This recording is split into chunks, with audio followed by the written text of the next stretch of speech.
Hi, I'm Gary Essling, Product Marketing Specialist from Raven. This is our second session in talking about the great features and products that come along with the Raven XRT AutoBoom Height Control. In this session, I'd like to talk to you about the ABM. This is called the AutoBoom Master.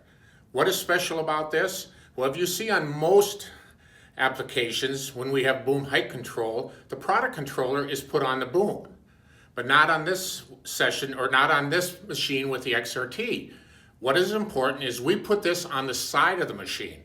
The reason why is because of the fact we have gyros inside, and what happens is as the machine goes through the field and it rolls to the right or to the left, it senses the chassis roll and sends a message already out to the sensors on the boom to react prior to the sensors actually reacting on their own.